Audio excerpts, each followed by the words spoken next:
მივესალმებით აჭარის მოსახლეობას, მივესალმებით სრულიად საქართველოს. ჩვენ გახლავართ პარტია საქართველოს წარმომადგენლები, ქალბატონი ლეილა ბივისი, ბატონი მალხას ტარიელაძე.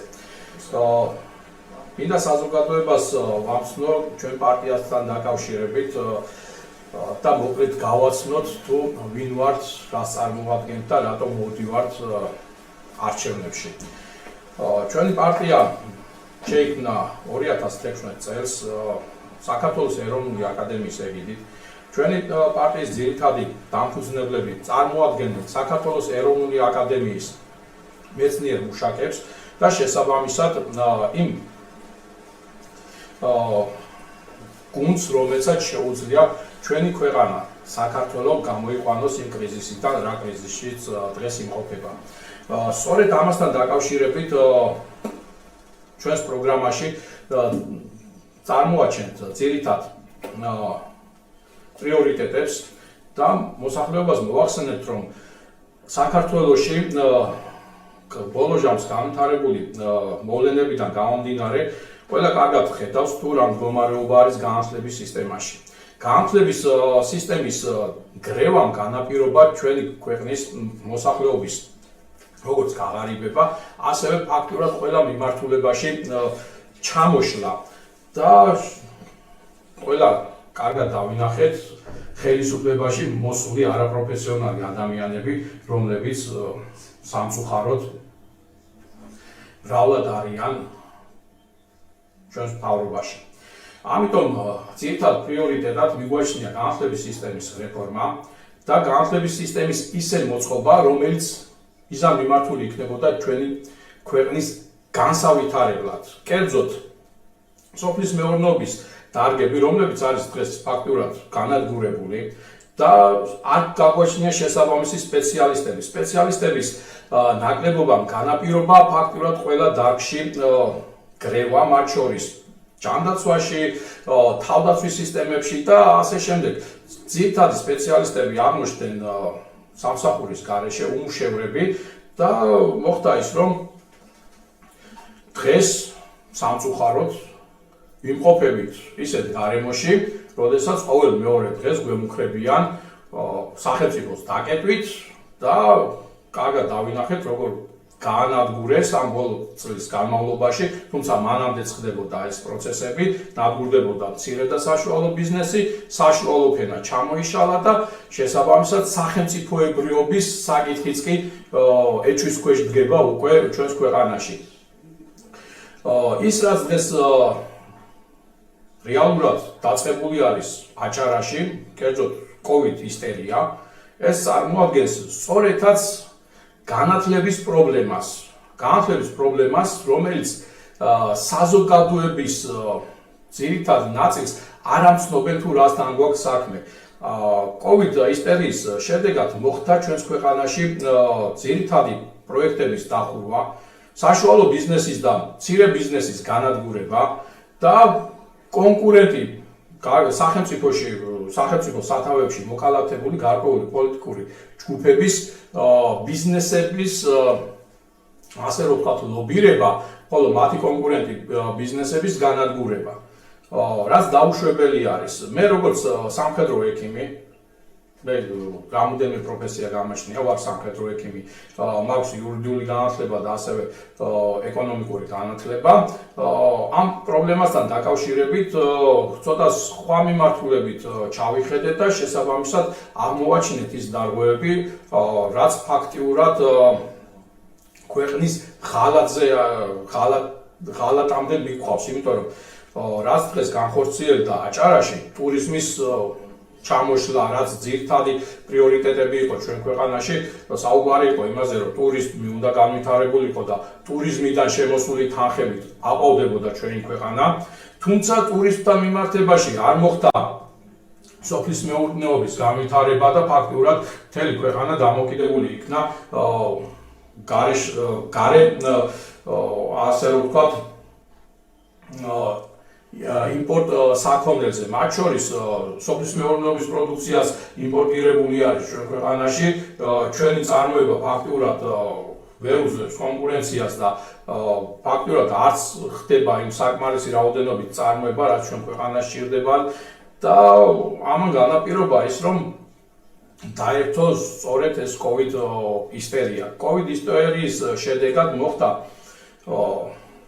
ასე რომ ვთქვათ, ჩვენს ქვეყანაში ჩამოიშალა ისევ და ისევ ეკონომიკა, განადგურდა და ფაქტურად რეგიონში ჩვენ შევისწავლეთ რეგიონის მდგომარეობა, საქართველოს, ანუ კავკასიის რეგიონის და შესაბამისად აღმოჩნდა, რომ ჩვენი ქვეყანა ერთადერთი სახელმწიფო არის, რომლის მოსახლეობა კატეგორიულად კლებულობს. შედარება რომ გავაკეთოთ დღევანდელ სომხეთსა და აზერბაიჯანს შორის, სადაც დღეს პოზიციური ბრძოლები მიმდინარეობს და საომარი მდგომარეობა არის, მათი მოსახლეობის რაოდენობა იზრდება, ხოლო ჩვენი მოსახლეობა კლებულობს. ასევე არის რუსეთთან მიმართებაში და თურქეთთან მიმართებაშიც. სწორედ ეს არის ის პრობლემები, რომელიც წინა პლანზეა წამოსაწევი, გამოსაკვლევი და შესაბამისად უნდა იქნეს მიღებული ის გადაწყვეტილებები, რაც ჩვენს ქვეყანას გამოიყვანს აი ამ კრიზისიდან. სწორედ ამისათვის ვიბრძვით და მოვდივართ სპეციალისტების ჯგუფი, აკადემიკოსები, მეცნიერები, წლების მანძილზე დამუშავებული პროგრამებით, რისი მეშვეობითაც ჩვენ შევძლებდით ამ კრიზისიდან გამოგვეყვანა ჩვენი ქვეყანა. ჩვენ ასევე ვფიქრობთ იმ საკითხებზეც, როგორიცაა მაგალითად ჩვენს ქვეყანაში ქართული ენის, როგორც სახელმწიფო ენის ფაქტურად დაკნინებულ მდგომარეობაში ყოფნას. ჩვენ რეგიონებში დავაყენეთ მაჟორიტარი კანდიდატები, სხვადასხვა ეროვნების წარმომადგენლები და ეს ადამიანები საუბრობენ იმ საკითხზე, რომ დღეს ქართული ენის პრობლემა საკმაოდ სერიოზულად პრობლემატური არის. არ ხდება ამ მოსახლეობისათვის ქართული ენის შესწავლა, არ ხდება ქართული ენის დაცვა და ყოველ ფეხის ნაბიჯზე ჩვენ ვაწყდებით იმ პრობლემას, რასაც ქვია ქართული ენისა და ქართული ლიტერატურის არცოდნისა და ასე რომ ვთქვათ, სარეკლამო თვალსაზრისითაც კი აჭარაშიც რომ გახედოთ, დაინახავთ, რომ ბათუმის ცენტრალურ ქუჩებში უფრო ჭარბობს სხვა ენაზე დაწერილი სიტყვები, უფრო თვალსაჩინოდ ვიდრე ქართული. ბათუმზე რო არ ვილაპარაკოთ და აჭარაზე არ ვილაპარაკოთ, დედაქალაქში გვაქვს პრობლემა, დედაქალაქის ცენტრში ქართული ასოებით ქართული სიტყვა არ წერია. ეს ყველაფერი ჩვენს ქვეყანაზე პირდაპირ აისახება და საკმაოდ მწვავედ აისახება. ამიტომ მიგვაჩნია, რომ ჩვენ უნდა ვიბრძოლოთ ხელთ დაკავშირებულმა, ვიბრძოლოთ იმისათვის, რომ ჩვენი ქვეყანა გავაერთიანოთ, გავაძლიეროთ და შემოვიერთოთ ის ტერიტორიები, რომლებიც ისტორიულად ჩვენ გვეკუთვნოდა. შევხედით დავით გარეჯის საკითხსაც, როდესაც დავით გარეჯზე მიმდინარეობს საუბარი, ეს პრობლემა საკმაოდ წავედაც ჩვენს მოსახლეობაში და გული შევქმნივა, მაგრამ ჩვენ არასწორად ვაყენებთ საკითხს, როდესაც დავით გარეჯს უსვამთ ხაზს, იმიტომ რომ დავით გარეჯის წინ უზარმაზარი მდელვა ყარაიას ველი, დარაიას ველი და ფოლიოს ველის ცენტრში გადიოდა საქართველო-აზერბაიჯანის საზღვარი. ჩვენ როდესაც ვამბობთ, რომ იცით რა, ის უდაბნო არის და ამიტომ შეიძლება მას არ მივაქციოთ ყურადღება, ეს არის ჩვენი დანაშაული. იმიტომ რომ ჩვენი ისტორიული მიწა-წყალი გახლავთ ეს ტერიტორია და შესაბამისად ჩვენ უნდა ვიბრძოლოთ თითეული გოჯისათვის, უნდა ვიბრძოლოთ იმისათვის, რომ ქართული ტერიტორიები, რომლებიც ასე ხელგაშლით დავარიგეთ, ის უნდა დავიბრუნოთ, იმიტომ რომ ჩვენი წინაპრების სისხლი არის იქ დამხეული და ამიტომ მნიშვნელოვანი არის ეს საკითხი. მე მაგალითად ძალიან გამკვირვებია, როდესაც აჭარის ხელისუფლება არ აკეთებს მხოლოდ და მხოლოდ შემოიფარგლა ტრაფარეტით, რომელიც დაიდგა ბათუმის ცენტრში და ეს უნდა გახსნილიყო მემორიალი აჭარის დედა სამშობლოსთვის შემოერთებასთან დაკავშირებით. ეს მემორიალი აერთიანებს ქართველებს მიუხედავად მათი სარწმუნოებისა ქრისტიანი და მუსულმანი ქართველების ერთადგომის მემორიალი არის. ერთადგომით მოხდა ის, რომ ჩვენ დედა სამშობლოს დაუბრუნდა აჭარა და შესაბამისად ეს არის სიმბოლო იმის, რომ ის ტერიტორიები, რომლებიც დღეს დაკარგული აქვს, დროებით დაკარგული აქვს ჩვენს ქვეყანას, დაბრუნდება აუცილებლად და ამისათვის მნიშვნელოვანი არის იმ ეროვნული ღირებულებების წარმოჩენა ჩვენი საზოგადოებისათვის, რაც წარმოადგენს ზუსტად აი ამ ძმობას, ამ ერთადგომას, ამ ერთი სისხლის და ხორცის წარმოჩინებას და არა შუხს და ერთი მეორესთან დაპირისპირებას. მე ასევე ხაზს გაუსვავ იმ მოვლენებს, რაც განვითარდა ამ ბოლო დროს მთლიან საქართველოში, არა მარტო აჭარაში, არამედ მთლიან საქართველოში განვითარდა ეს პროცესები და კვლავ მინდა დაუბრუნდე COVID ვირუსთან დაკავშირებულ საკითხებს, როდესაც სწორედაც COVID ისტერიის პერიოდში ჩვენს ქვეყანაში არაერთი პოლიტიკური ორგანიზაცია დაფუძნდა. მათი დაფუძნება დამყარებული იქნა ანუ კრილობები ჩატარდა და სხვათა შორის იმ შეზღუდვების მიუხედავად, მაგალითად ღია სივრცეში 200 კაცზე მეტის შეკრება აკრძალული იყო, დახურულ სივრცეში 10 კაცზე მეტის. კრილობა რო ჩატარდეს 300 კაცი უნდა ესწრებოდეს პარტიის დაფუძნებას. თავისთავად ასევე დედაქალაქის ცენტრში ჩატარდა არაერთი მიტინგი, რომელიც რამოდენიმე 1000 ადამიანს ვერიტებდა. ასევე ბათუმის ცენტრში 2 დღის წინ მოხდა ის, რომ უზარმაზარი მიტინგი ჩატარდა.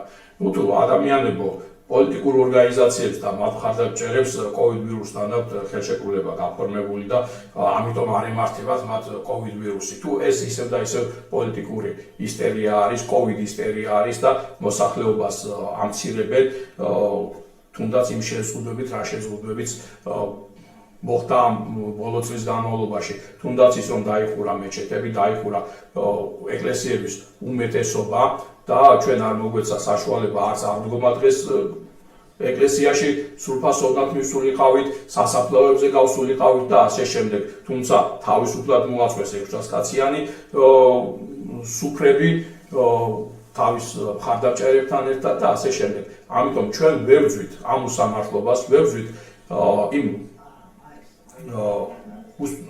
დამოკიდებულებას საზოგადოების სახელმწიფოს ორგანოებიდან, რომლებიც ახორციელებენ საზოგადოებაზე ზეწოლას და ცდილობენ, რომ დაიმონონ და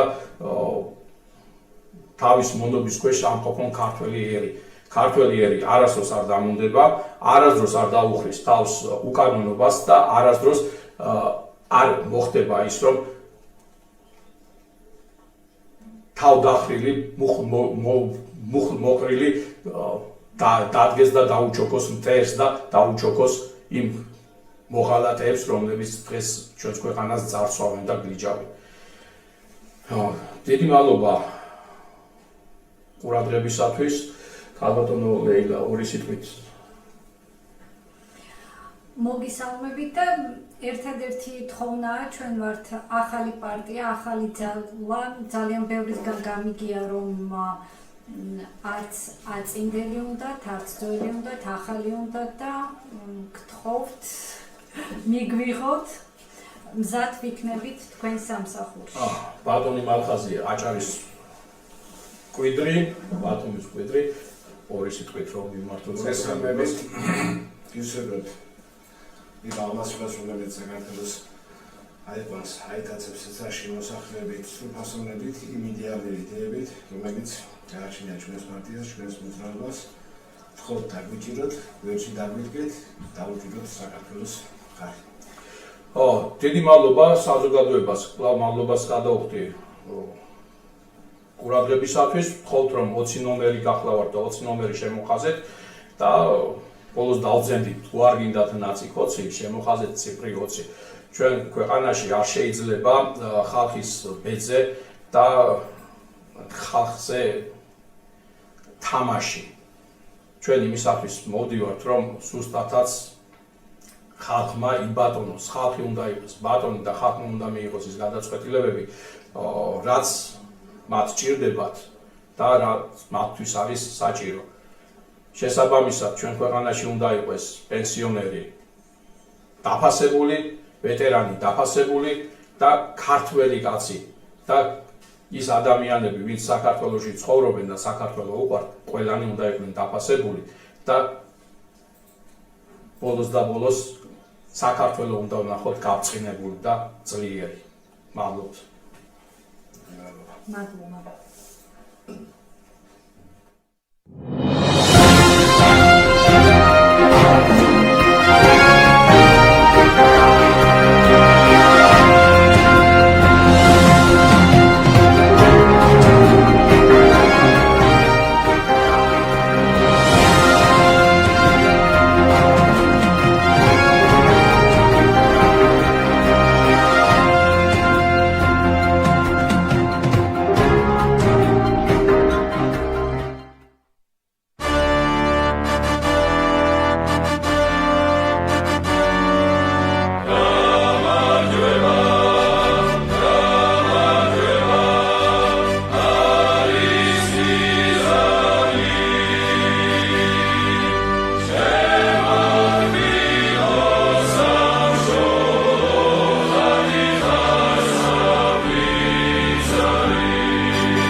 კვლავ მოგესალმებით ტელემაყურებლებს, დიდ მადლობას ვუხდით.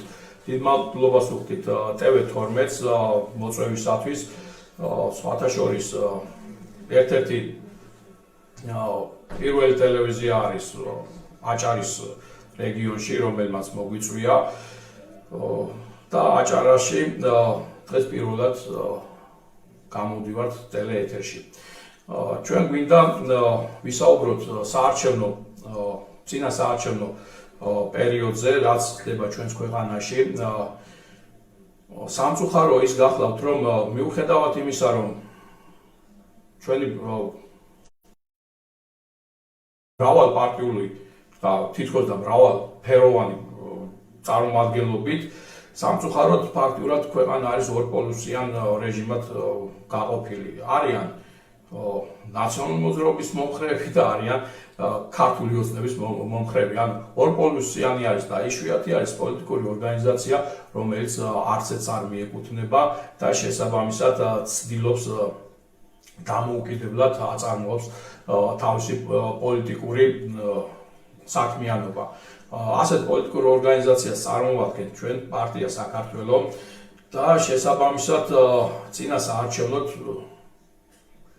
როგორც არაკვალიფიციურ პოლიტიკურ ორგანიზაციებს მეცინება მართლაც, იმიტომ რომ სამწუხარო მომენტი არის, როდესაც ჩვენ ქვეყანაში იბრძვიან იმაზე, რომ თანასწორუფლებიან პირობებში მოხდეს არჩევნები და ამ დროს ქვეყანაში არსებობს კვალიფიციური და არაკვალიფიციური პარტიები, ფინანსებული პარტიები და უფინანსებელი პარტიები მე მიმაჩნია რომ პოლიტიკური ორგანიზაციები რომლებიც არსებობენ ჩვენს ქვეყანაში და პრეტენზია აქვს კვალიფიციურობაზე მათ საერთოდ დაფინანსება არ უნდა ქონდეთ იმიტომ რომ ისინი კვალიფიციურები არიან შესაბამისად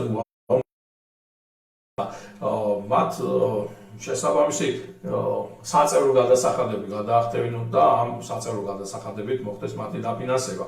სულ არაა საჭირო სახელმწიფო ბიუჯეტიდან გამოიყოს მრავალმილიონიანი თანხები. თუ არა და მაშინ უნდა მოხდეს ყველა იმ პოლიტიკური ორგანიზაციის დაფინანსება. წინა საარჩევნოდ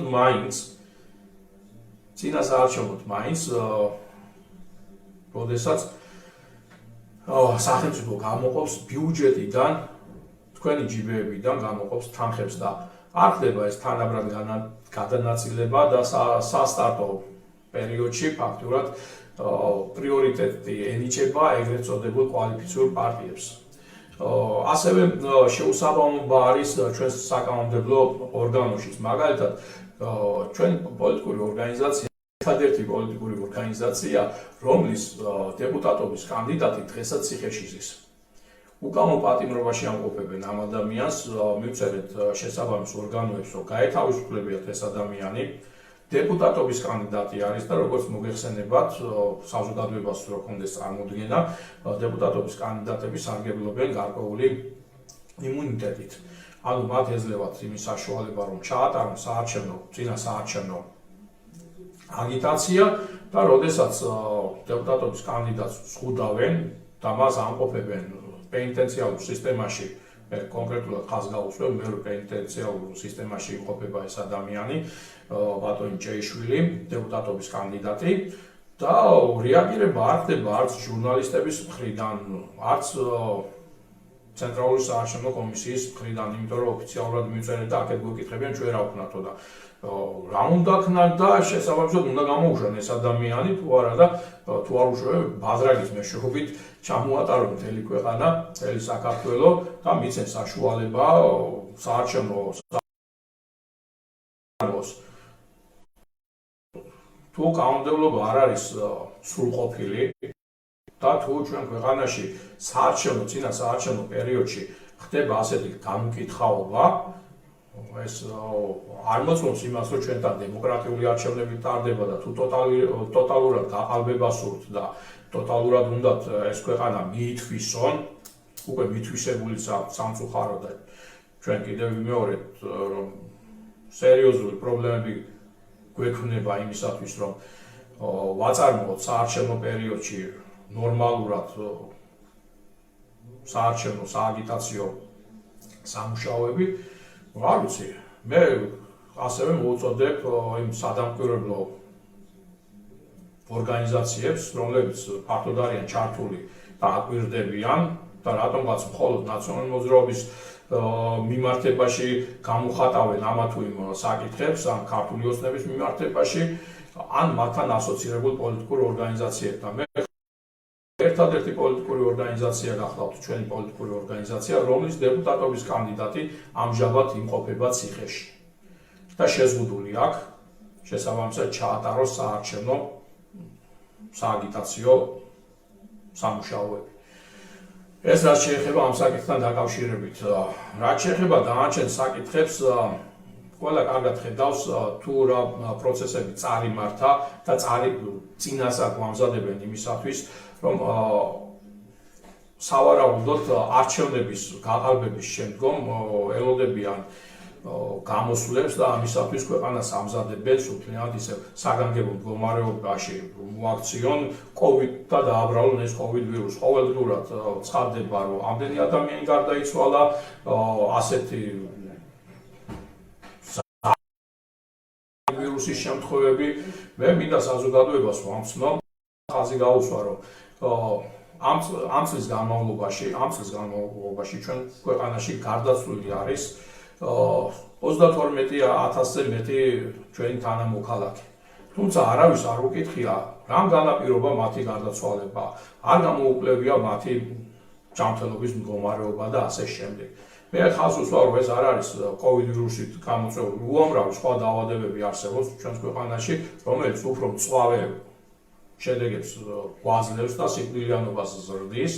ასევე ის დაავადებები, რომლებიც ჩვენ ქვეყანაში უშვილობას და ისე დაავადებებს წარმოშობს და განაპირობებს, რომლებიც ჩვენი ქვეყნის მოსახლეობის ზრდას აფერხებს.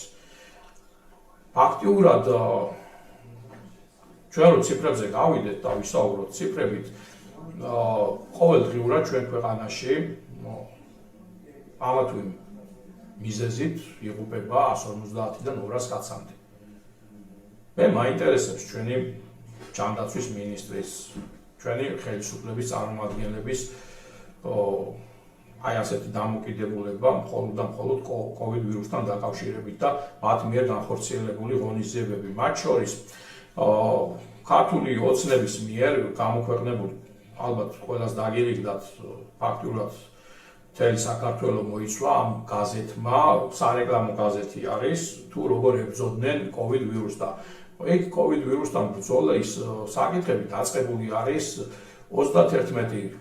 2019 წლის 31 დეკემბრიდან. იმ დღიდან იცოდნენ, რომ მთელ მსოფლიოში იქნა გავრცელებული. ყველას კარგად მოგეხსენებათ, თუ როდის გამოცხადდა საგანგებო მდგომარეობა, როდის გააცნეს ჩვენ საზოგადოებას ესა თუ ის პროცედურები თუ რა უნდა გაეკეთებინა. 3 თვის დაგვიანებით. გამოცხადდა კომენდანტის საათი, თუმცა კაციშვილმა არ იცოდა ვინ იყო კომენდანტი. შეიქმნა სპეციალური ასე რომ ვთქვათ საგანგებო ჯგუფი, თუმცა არავინ არ იცოდა ვინ იყო ეს ამ ჯგუფის წარმომადგენლები. მხოლოდ და მხოლოდ 3 ექიმი, მათ შორის არც ერთი არ იყო პროფესიონალი იმ დარგის, რომელიც დარგიც უნდა ყოფილიყო ამ პროცესებში ჩართული. არც ერთი არ იყო ეპიდემიოლოგი და არც ერთი არ იყო ვირუსოლოგი. სამწუხაროდ შეგიძლიათ გადაამოწმოთ და ნახოთ ის პიროვნებები, რომლებიც შემდგომში გმირებად წარმოაჩინეთ. არც ერთი არ ყოფილა იმ დარგის სპეციალისტი, ვისაც უნდა ემართა ეს პროცესები. სამხედრო მედიცინის წარმომადგენლები არც ერთი არ იყვნენ, მიუხედავად იმისა, რომ ბულგარეთის ლაბორატორია სამხედრო დანიშნულების ლაბორატორია გახლავთ. ასევე ხაზი მინდა გაუსვა იმ მოვლენებს და შევახსენოთ ჩვენ საზოგადოებას, თუ როგორ დაიწყო ეს COVID ვირუს ისტერია. გემახსოვრებათ, როდესაც ყაზბეგიდან რამოდენიმე ჩინელი ჩამოიყვანეს მაღალი ტემპერატურით ცენტრალურ თბილისში, ცენტრალურ ინფექციურ სამონტყოფოში. და როგორი ჟურნალისტების ის იყო, რომ აი ნახეთ რა ხდება, ასეთი დაავადებულებები ჩვენთანაც არიან და ჩინელების მიმართ იყო გარკვეულწილად აგრესიაც კი წარმოჩენილი. ჩვენმა ექიმებმა დაუშვათ არ იცოდნენ და იცოდნენ ის ფაქტი, რომ ეს სასიკვდილო ვირუსი არის და ამისთან მწვავე დაავადებას იწვევს და კლავს ჩვენს მოქალაქეებს. მაგრამ ამასთან ერთად ის ხო იცოდნენ, რომ ინფექციურ სამონტყოფოში სავენტილაციო სისტემები არ იყო გამართული. ის ხო იცოდნენ, რომ გაუმართავი იყო კანალიზაცია. ის ხო იცოდნენ, რომ რესპუბლიკური სამონტყოფო დანგრეული არის. და ის ხო იციან დღესაც, რომ სასტუმროებში სავენტილაციო სისტემები მოშლილი არის. ნუ თუ ამაზე არავის არ გაჩენია შეკითხვა, რომ ეს ადამიანები რომ ჩამოიყვანეს დედაქალაქში დასახლებულ პუნქტში, დაუსახლებელი პუნქტიდან, ამ მცირედ დასახლებული პუნქტიდან და გაწირეს ჩვენი მოქალაქეები. მე მათ გმირებს ვერ დავარქმევ, მე მათ მოღალატეებს დავარქმევ, იმიტომ რომ ისინი არაკეთილსინდისიერად იქცევიან და გამული არიან პოლიტიკურ თამაშებში. და სანამ ექიმები არ დადგებიან ფეხზე და რეალურად არ იტყვიან იმას, თუ რეალურად რა ხდება, ჩვენ ქვეყანას არაფერი არ ეშველება. და მოსახლეობა უნდა გამოვიდეს და მათ მოთხოვონ პასუხი. პასუხი იმისა, რომ ამხელა ნდობა გამოუცხადეს და ისინი ჩვენს მოსახლეობას ატყუებენ. ატყუებენ და კორუფციაში არიან გახლართულები და ფულის აკეთებლად წირავენ ჩვენს მოსახლეობას. ყველამ ძალიან კარგად იცის, რომ ნიღაბი არაფრისგან არ იცავს. ისედაც გაჭირვებული ჩვენს ქვეყანაში. ისედაც უამრავი პრობლემები, ისედაც უამრავი გაჭირვება, უსახლკაროები, უბინაოები, ათხოვრები და იმის მაგივრად, რომ ამ მოქალაქეებს დაეხმარონ, გვერდში დაუდგნენ. ისინი ცდილობენ საკუთარი კეთილდღეობის მოწყობას, ცდილობენ საკუთარი ჯიბეების გასქელებას და ეს არის რეალობა. ეს არის რეალობა და საზოგადოება კარგად დააკვირდეს, როგორ შეიძლება პოლიტიკური აქციები ეწყობოდეს, მრავალრიცხოვანი პოლიტიკური აქციები ეწყობოდეს. ასეთი COVID ვირუსის დროს რა ხელშეკრულება აქვს გაფორმებული COVID ვირუსთან პოლიტიკოსებს, რომ მათ არ დაემართებათ, ან და ის პროცესი, როდესაც ნარკოლოგიური ცნობის არებას თხოვდნენ დეპუტატობის კანდიდატებს და ოფიციალური ცნობა გვაქვს, რომ თითოეული დაწესებულება 30-დან მაქსიმუმ 40 კაცი მიეღოთ დღის განმავლობაში, თან არა მარტო კანდიდატები და 9000 კანდიდატზე მეტი იყო მისაღები. და პროცედურა ბევრმა თუ არ იცით, შარდის ანალიზით ხდება ნარკოლოგიური ტესტის აღება და ერთ საფირფარეშოში უწევდათ ამდენ ადამიანებს ერთად შესვლა. და როგორც საფირფარეშოებიც არის, ყველამ კარგად იცით, ვის დაინტერესდება, შეგიძლიათ მიხვიდეთ ამ საექსპერტო დაწესებულებებში და ნახოთ, სულ ორი საექსპერტო დაწესებულება ატარებდა ამ ტესტს. ერთი იყო სამხარაული და მეორე ფსიქიატრიული ცენტრი და მისი ფილიალები რეგიონში. ეს არის აბსურდი, რაც ჩვენს ქვეყანაში ხდება. და ამას დავარქმევ ფიციმსამს ბოლო მაკვირვებს, რომ იმის მაგივრად, რომ სამართლოფოები და ექიმების სოციალური მდგომარეობა გაუმჯობესებიათ, ამის მაგივრად პარკების, ბაღების, გზების კეთება დაიწყეს.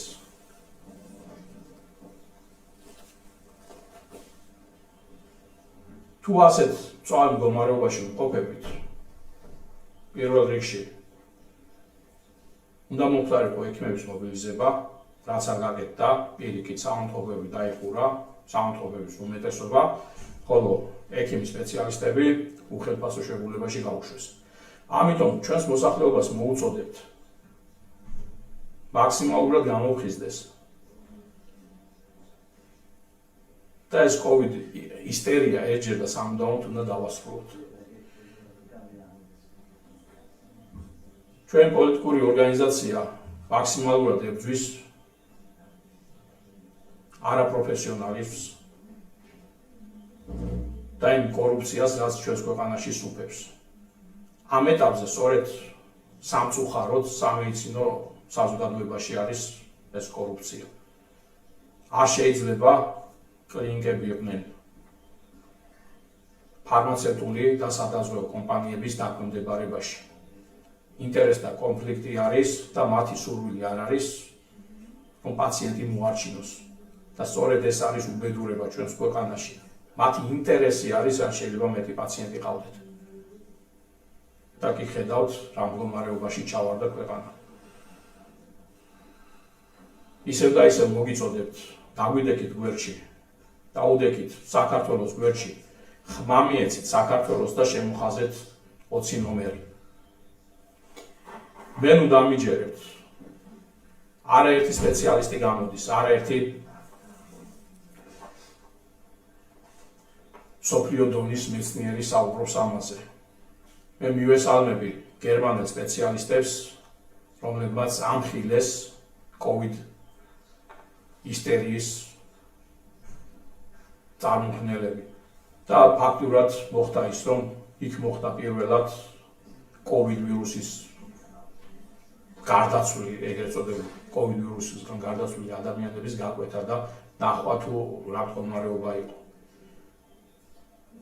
თითქმის არც ერთი გარდაცვლილის დაზიანებულ ქსოვილებში ვირუსი არ აღმოჩენილა. რაც პირდაპირ მიანიშნებს იმაზე, რომ ვირუსისგან არც ერთი ადამიანი არაა გარდაცვლილი. ეს ადამიანები გარდაიცვალნენ არასწორი კურნალობის შედეგად, როდესაც ექსპერიმენტებს ატარებენ ჩვენ ადამიანებზე, ჩვენს მოქალაქეებზე, ანდა იმ თანხლები დაავადებებით, რა დაავადებებიც არსებობდა მანამდე. აი ეს არის რეალობა. ამიტომ ვამხილოთ ეს ადამიანები და საზოგადოებას დავანახოთ ის საშიშროება, რაც რეალურად ემუქრება ჩვენს მოქალაქეებს. და ერთი წამი თუ შეიძლება ძალიან დიდი მადლობა მინდა მოვუხადო TV12-ს, რადგან მხოლოდ ეს ტელევიზია აღმოჩნდა, რომელმაც კარი გავიღო, თუ არა და ვისაც კი მივმართე დანარჩენ მედია სამწუხაროდ დავიღლოკეთ. მადლობა. დიდი მადლობა ჩვენი მოსმენისთვის, დიდი მადლობა რომ დაგვითმეთ რამოდენიმე წუთი და საზოგადოებას კვლავ მოუწოდებთ შემოხაზეთ ციფრი 20 და მხარი დაუჭირეთ საქართველოს, ხმა მიეცით საქართველოს. მადლობთ. მადლობა.